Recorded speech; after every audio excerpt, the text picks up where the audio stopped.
माता की।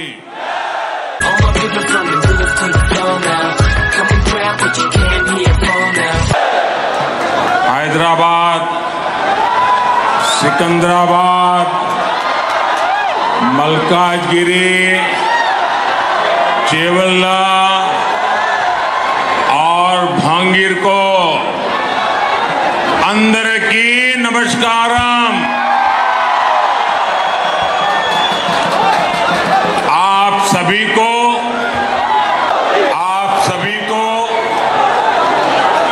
अक्षय तृतीया की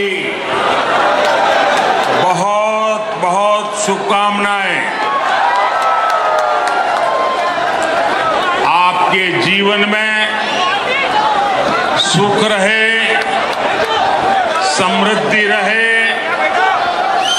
लक्ष्मी जी का आशीर्वाद रहे, आपका भाग्य बना रहे, सौभाग्य बना रहे, ईश्वर से यही कामना है। तेलंगाना अक्षय तृतीया एक बड़ा त्योहार होता है। इसके बावजूद भी आज मैं ये दूसरा कार्यक्रम तेलंगाना में कर रहा हूं और जिस प्रकार से लोग उत्साह उमंग के साथ जुड़ रहे हैं, भारत के उज्जवल भविष्य के लिए ये आपका कमिटमेंट दिखाता है। साथियों, हैदराबाद तो स्पेशल है ही, ये वेन्यू भी और स्पेशल है। आप में से बहुत लोगों को याद होगा 10 साल पहले यही एक विराट सभा हुई थी और एंट्री के लिए पैसे देकर के टिकट लेना पड़ता था।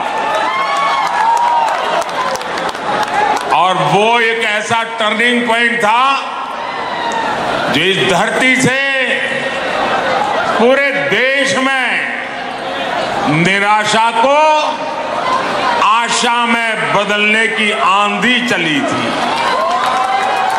और आज फिर ये दृश्य, ये माहौल साफ दिखाता है कि तेलंगाना का मूड क्या है।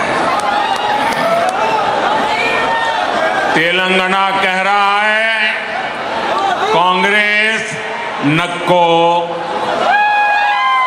बीआरएस नक्को, एमआईएम नक्को, बीजेपी कोई वोट देंगे, बीजेपी को जिताएंगे। साथियों, मैं तेलंगाना में जहां जहां गया हूं, एक अभूतपूर्व क्रांति मैं देख रहा हूं। तेलंगाना के परिणाम पूरे देश में उत्साह भरने वाले परिणाम आने वाले हैं। साथियों, 4 जून के नतीजे अब बिल्कुल स्पष्ट है। 4 जून को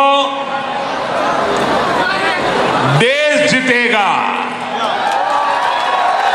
कौन जीतेगा? कौन जीतेगा?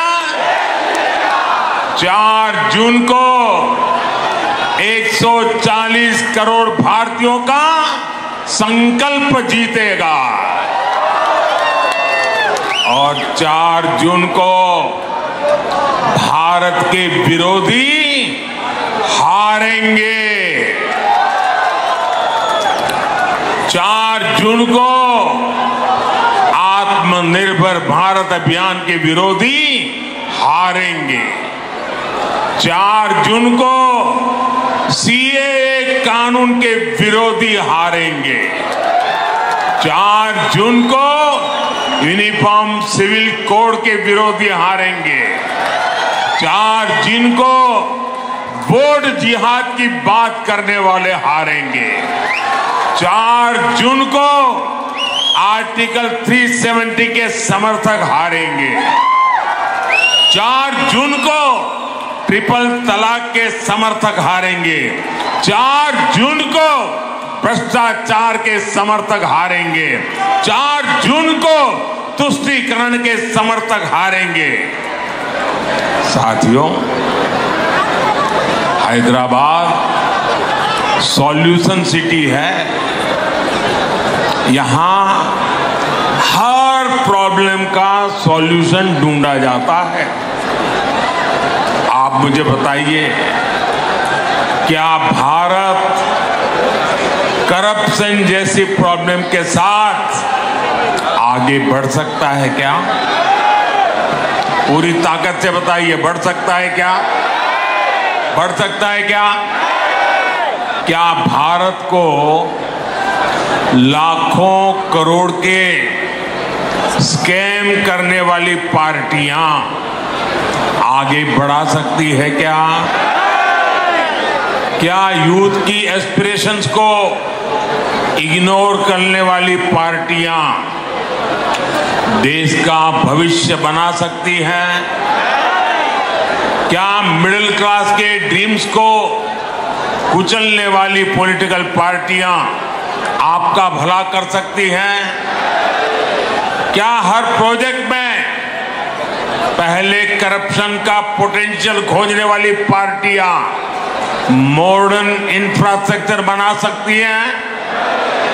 तो ये काम कौन कर सकता है? ये काम कौन कर सकता है? ये काम कौन कर सकता है? ये काम कौन कर सकता है? ये काम कौन कर सकता है? मोदी नहीं, ये आपका एक वोट कर सकता है। ये आपके वोट की ताकत है जो इन सारी समस्याओं का समाधान है। आपने बीजेपी को वोट, एनडीए को वोट दिया। भारत भी अपनी दशकों पुरानी प्रॉब्लम्स के सॉल्यूशंस पर काम करने लगा। आज इसका परिणाम हम चारों तरफ देख रहे हैं। भारत आज डिजिटल पावर है। भारत आज फिनटेक पावर है। भारत आज स्टार्टअप पावर है। भारत आज 5वीं दुनिया की सबसे बड़ी इकोनॉमी है। भारत आज स्पेस पावर है। साथियों, ये तो मोदी का ट्रैक रिकॉर्ड है, लेकिन कांग्रेस का ट्रैक रिकॉर्ड क्या है? कांग्रेस का ट्रैक रिकॉर्ड है लूट, लूट, लूट। कांग्रेस का ट्रैक रिकॉर्ड है अपीसमेंट। कांग्रेस का ट्रैक रिकॉर्ड है डायनेस्टी फर्स्ट। कांग्रेस का ट्रैक रिकॉर्ड है आतंकवादियों पर नरमी। हमारे जो फर्स्ट टाइम वोटर्स हैं ना, मैं तो चाहूंगा कि हर परिवार अपने 18, 20, 22 साल के बच्चों के साथ बैठे और 10 साल पहले क्या हाल थे उसकी जरा चर्चा करें। शायद इन फर्स्ट टाइम वोटर जो आज से 10 साल पहले 8 साल, 10 साल, 12 साल के थे, उन्हें तो याद भी नहीं होगा 10-11 साल पहले यहां दिलसुख नगर में सीरियल बम ब्लास्ट हुए थे। कांग्रेस की सरकार में पहले पूरे देश में ऐसी ही खबरें आती रहती थी। कोई परिवार रेस्टोरेंट में खाना खाने गया है, ब्लास्ट हो जाता है। कोई परिवार थिएटर में मूवी देखने गया है, ब्लास्ट हो जाता था। कोई परिवार बस से ट्रैवल कर रहा है, ब्लास्ट हो जाता था। आज कहीं से भी ऐसी खबरें आती हैं क्या? जरा इस तरफ से मुझे जवाब चाहिए। क्या ऐसी खबरें आती हैं क्या? उधर से जरा बताइए, ऐसी खबरें आती हैं क्या? ये बम ब्लास्ट किसने रोके? ये बम ब्लास्ट किसने रोके? ये बम ब्लास्ट किसने रोके? ये बम ब्लास्ट रोकने का काम आपने दिल्ली में एक मजबूत सरकार बनाई, मोदी को सेवा हाउस का अवसर दिया, तब जाकर के रुका है। लेकिन ये बात कांग्रेस और इंडी गठबंधन को पसंद नहीं आ रही है। देश में ये खून खराबा फिर से शुरू हो, इसके लिए कुछ ताकतें मोदी को हटाने में जुटी है। इसलिए मैं हैदराबाद से पूरे देश को सतर्क करना चाहता हूं।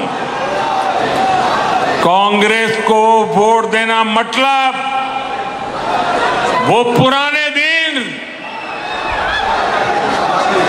जो कोई अनजान पंजा आतंक को उसके साए में जीने के लिए देश को मजबूत कर दिया था, देश को मजबूर बना देता था। और इसलिए फिर से एक बार देश आतंक की लपट में आना नहीं चाहता है। साथियों, कांग्रेस हमेशा से एंटी मिडिल क्लास पार्टी रही है। आप याद कीजिए, जब ये सरकार में तो कैसी कैसी बातें करते थे। इनके एक नेता कहते थे कि मिडिल क्लास केयरलेस हैं। उनके नेता कहते थे कांग्रेस के, वो कहते थे कि जो आइसक्रीम पर पैसा खर्च करते हैं वो महंगाई की शिकायत क्यों करते हैं। याद है ना पुराने बयान?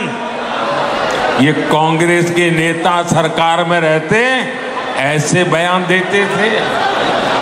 साथियों, इस बार भी कांग्रेस के मैनिफेस्टो में मिडिल क्लास के लिए जरा सा भी विचार नहीं किया गया है। लेकिन ये लोग मिडिल क्लास की कमाई का एक्सरे करके उसे अपने वोट बैंक की और उनको बांटने की घोषणाएं डंके की चोट पर कर रहे हैं। साथियों, आप मुझे बताइए, आपकी जो संपत्ति है उस पर आपके संतानों का अधिकार है कि नहीं है? जरा मुझे सबके सब लोग बताइए, क्या आपकी संपत्ति पर आपके संतानों का अधिकार है कि नहीं है? क्या कोई सरकार आपकी संपत्ति छीन करके आपके संतानों का अधिकार छीन ले, ऐसी सरकार आपको मंजूर है? साथियों, कांग्रेस ये विचार करके चल रही है। साथियों, कांग्रेस की नस नस में रेसिज्म का जहर भी भरा है। ये शाहजादे के उस्ताद अपने ही देश के लोगों को चीन का, अफ्रीका का बता रहे हैं। शहजादे के उस्ताद की माने तो आज सभी भारतीय नहीं बल्कि अफ्रीकी है। कांग्रेस देश को टुकड़ों टुकड़ों में तोड़ने वाली मानसिकता के साथ बोल रही है। ये लोग भारत को एक राष्ट्र ही नहीं मानते, इसलिए आपको कांग्रेस से, इंडी अलायंस से बहुत सतर्क रहना है। साथियों, आप सभी जानते हैं कि शहजादे को ऐसे खतरनाक आइडिया ट्यूशन करके सिखाए जाते हैं और शहजादे को ट्यूशन पढ़ाने वाले ने एक और बात कही है। वो कहते हैं कि राम मंदिर और रामनवमी मनाना गलत है। वो कहते हैं कि भगवान राम की पूजा आइडिया ऑफ इंडिया के खिलाफ है। मैं जरा आपसे पूछना चाहता हूं, क्या भगवान राम का अपमान आपको मंजूर है? क्या पूजा करना गलत है? क्या पूजा करना देशद्रोह है? क्या भारत को हमेशा विदेशी चश्मे से देखने वाली कांग्रेस को आइडिया ऑफ इंडिया का अंदाज ही नहीं है। आखिर क्या है idea of India?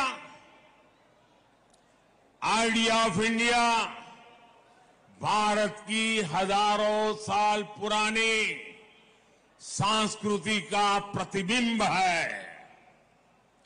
Idea of India यानी सत्यमेव जयते। आइडिया ऑफ इंडिया यानी अहिंसा परमो धर्मः। आइडिया ऑफ इंडिया यानी आचारः परमो धर्मः। आइडिया ऑफ इंडिया न ही सत्यात् परो धर्मः। आइडिया ऑफ इंडिया एकम सत् विप्रः बहुधा वदन्ति। आइडिया ऑफ इंडिया वसुधैव कुटुंबकम। आइडिया ऑफ इंडिया सर्वपंथ समभाव। आइडिया ऑफ इंडिया अपदीपो भव। आइडिया ऑफ इंडिया बुद्धम शरणम गच्छामि। आइडिया ऑफ इंडिया सर्वे भद्राणि पश्यन्तु मां कश्चित् दुःखभाग् भवेत्। आइडिया ऑफ इंडिया परोपकाराय सताम विभूतयः। इंडिया आइडिया ऑफ इंडिया जन सेवा ही प्रभु सेवा। आइडिया ऑफ इंडिया ईश्वरः सर्वभूतानाम। आइडिया ऑफ इंडिया सर्व ज्योति के बीच समाना। Idea of India God is great. Idea of India नर में नारायण, जीव में शिव। आइडिया ऑफ इंडिया या देवी सर्वभूतेषु मातृरूपेण संस्थिता। आइडिया ऑफ इंडिया नारी तू नारायणी। आइडिया ऑफ इंडिया मां विद्विषाव है। आइडिया ऑफ इंडिया मिच्छामि दुक्कडम। और आइडिया ऑफ इंडिया अपि स्वर्णमयी लंका न मे लक्ष्मण रोचते जननी जन्मभूमिश्च स्वर्गादपि गरीयसी। हमें जन्म देने वाली ये धरती मुझे स्वर्ग से भी ज्यादा प्रिय है। ये भगवान श्री राम के ही तो बोल थे। ये आइडिया ऑफ इंडिया आज केवल मान्यताओं तक सीमित नहीं है। ये आइडिया ऑफ इंडिया आज भारत की एक सशक्त पहचान है। ये आइडिया ऑफ इंडिया आज भारत की बुलंद आवाज है और इसलिए आज आइडिया ऑफ इंडिया यानी इंटरनेशनल योग दिवस, आइडिया ऑफ इंडिया यानी one earth, one family, one future का विजन। आइडिया ऑफ इंडिया यानी विश्व के लिए वन सन, वन अर्थ, वन ग्रिड का विचार। आइडिया ऑफ इंडिया यानी चंद्रमा पर Shiv Shakti point. Idea of India मतलब mother of democracy. Idea of India justice to all, appeasement to none. जिन श्री राम से हमें ये प्रेरणा मिलती है, उन्हीं प्रभु राम की पूजा को कांग्रेस आइडिया ऑफ इंडिया के खिलाफ बता रही है। साथियों, तुष्टीकरण के लिए कांग्रेस और उसकी जैसी सोच वाली पार्टियां कुछ भी कर सकती है। यहां हैदराबाद में भी MIM को इसलिए ही खुली छूट दी गई है,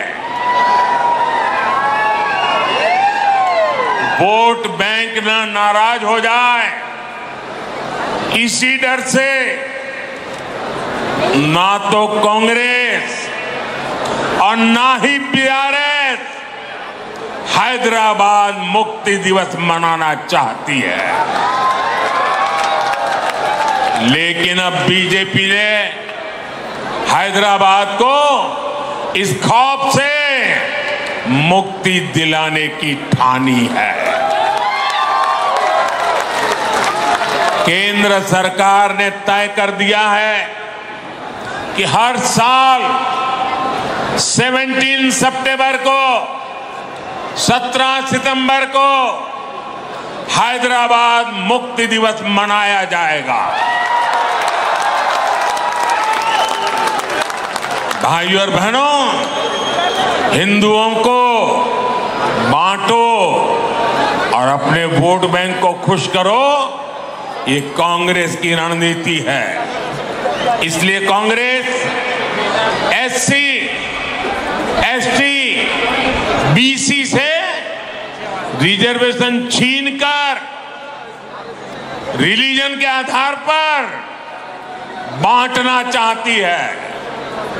आपने सुना होगा कि शाहजादे के करीबी और चारा घोटाले के दोषी नेता ने क्या कहा? जेल से बाहर आए हैं और क्या बोल रहे हैं? वो कहते हैं मुसलमानों को रिजर्वेशन देना ही चाहिए। और फिर इतना ही नहीं, वो कहते हैं पूरा का पूरा रिजर्वेशन मुसलमान को देना चाहिए। ये लोग BC कोटा के रिजर्वेशन को खत्म करके रिलीजन के नाम पर रिजर्वेशन देना चाहते हैं। इसका बहुत बड़ा प्रभाव जो GHMC चुनाव में पड़ा था, वो हम सब ने देखा है। जिन सीटों पर BC समाज का हक था, वो उनसे छीन ली गई। कांग्रेस यही मॉडल पूरे देश में लागू करना चाहती है। साथियों, तेलंगाना में जब से कांग्रेस सरकार बनी है, तब से RRR टैक्स की भी बहुत चर्चा है। एक आर तेलंगाना का और एक आर दिल्ली का, इन्होंने मिलकर हैदराबाद को, तेलंगाना को ATM बना दिया है। मैंने किसी का नाम नहीं लिया, लेकिन RRR टैक्स पर यहां के मुख्यमंत्री खुद सफाई दे रहे हैं। साथियों, यहां हैदराबाद में तो RRR टैक्स का बोझ आपको उठाना पड़ता है। यहां एक आर रजाकार का भी है। ये रजाकार टैक्स कैसे काम करता है, ये ओल्ड हैदराबाद में दिखता है। कांग्रेस BRS के समर्थन वाली मजलिस के सांसद वहां लंबे अरसे से है, लेकिन वहां बेसिक सुविधाएं तक नहीं है। साथियों, हैदराबाद में हर साल बारिश में चारों तरफ पानी भर जाता है, लेकिन BRS हो या कांग्रेस, किसी ने भी आपकी परेशानियों को नहीं समझा। हर साल पब्लिक परेशान रहती है। इससे हेल्थ और एजुकेशन, हर सर्विस, उस पर बहुत बुरा असर पड़ता है। यहां पावर कट से लोग परेशान हैं। साथियों, बीजेपी तेलंगाना के तेज विकास के लिए प्रतिबद्ध है। तेलंगाना को पहला एम्स किसने दिया? तेलंगाना को 4 वंदे भारत ट्रेन किसने दी? तेलंगाना को सेंट्रल ट्राइबल यूनिवर्सिटी किसने दी? तेलंगाना में बंद पड़ी फर्टिलाइजर फैक्ट्री किसने चालू की? टर्मरिक बोर्ड किसने बनाया? NTPC का बड़ा बिजली कारखाना किसने बनाया? ये सारे काम बीजेपी की सरकार ने किए हैं। हमारी सरकार तेलंगाना को ग्लोबल कैपेबिलिटी के बड़े सेंटर के रूप में भी विकसित कर रही है। यहां एविएशन हब बन रहा है। एयरक्राफ्ट इंजन की दुनिया की सबसे बड़ी MRO फैसिलिटी होगी। आत्मनिर्भर अभियान का लाभ भी तेलंगाना को मिलने जा रहा है। डिफेंस से लेकर biotechnology, green energy, electric mobility और आर्टिफिशियल इंटेलिजेंस तक मैन्युफैक्चरिंग और सर्विस सेक्टर में तेलंगाना के लिए आने वाले 5 साल तेज विकास के होंगे। हसन चेरापल्ली LPG पाइपलाइन से भी इस क्षेत्र को काफी फायदा हुआ है। यहां युवाओं के लिए जॉब के, रोजगार के अनगिनत अवसर बन रहे हैं। साथियों, बीजेपी सरकार सबका साथ, सबका विकास, सबका विश्वास, सबका प्रयास, इस मंत्र पर चलती है। ये बीजेपी सरकार है जिसने ट्रिपल तलाक के बहाने मुस्लिम बेटियों पर हो रहे अत्याचारों को खत्म किया है। ये बीजेपी की सरकार है जिसने स्कूलों में बेटियों के लिए अलग से लाखों शौचालय बनवाए। इससे मुस्लिम समाज की बेटियों को भी लाभ हुआ। 10 साल में बहनों को पहली बार टॉयलेट, गैस, पानी जैसी सुविधाएं मिली। पहली बार उनको भी पक्का घर, मुफ्त राशन, मुफ्त इलाज की सुविधा मिली है। इसलिए हर मां बहन कह रही है, मातृशक्ति कह रही है, फिर एक बार, फिर एक बार, फिर एक बार, फिर एक बार। साथियों, BRS को दिया आपका वोट कांग्रेस को ही मदद करेगा। और कांग्रेस को दिया आपका वोट भी केंद्र में सरकार नहीं बना सकता। इसलिए आपको भारी संख्या में भाजपा के पक्ष में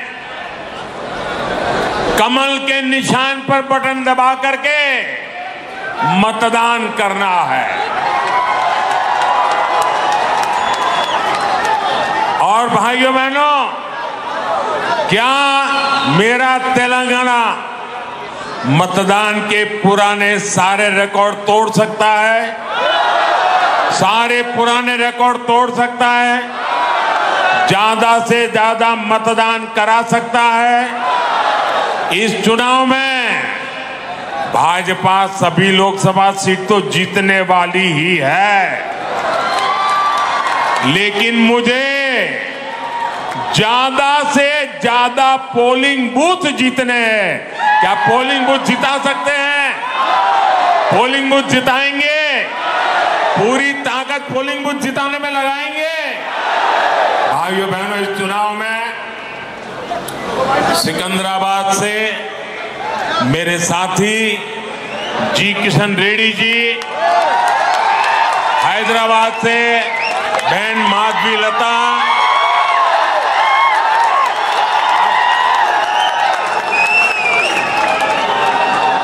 मलकाजगिरी से श्री एटला राजेंद्र,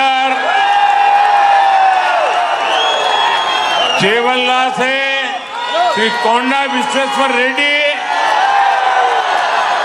और भुवनगिरी से डॉक्टर बुरा नरसैया गौड़, इन सभी साथियों को विजयी बनाना है। बनाएंगे, ज्यादा से ज्यादा मतदान कराएंगे। अच्छा, मेरा एक काम करोगे?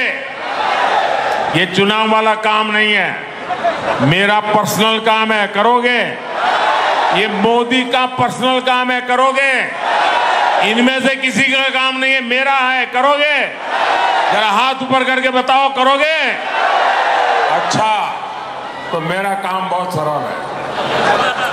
ज्यादा से ज्यादा परिवारों में जाइए, उन सबको मिलिए और उनको कहिए मोदी जी हैदराबाद आए थे, आप सबको नमस्कार कहा है, परिवार में सबको जय श्री राम कहा है। मेरा नमस्कार पहुंचाएंगे, मेरा जय श्री राम पहुंचाएंगे। जब परिवार के सब लोगों को मेरा नमस्कार पहुंचेगा, मेरा जय श्री राम पहुंचेगा, तो परिवार के हर कोई मुझे आशीर्वाद देंगे। और जब परिवार का हर व्यक्ति मुझे आशीर्वाद देता है तो मेरी ऊर्जा अनेक गुना बढ़ जाती है और मैं उससे आपकी सेवा अधिक क्षमता के साथ कर सकता हूं। बोलिए भारत माता की, भारत माता की। बहुत बहुत धन्यवाद।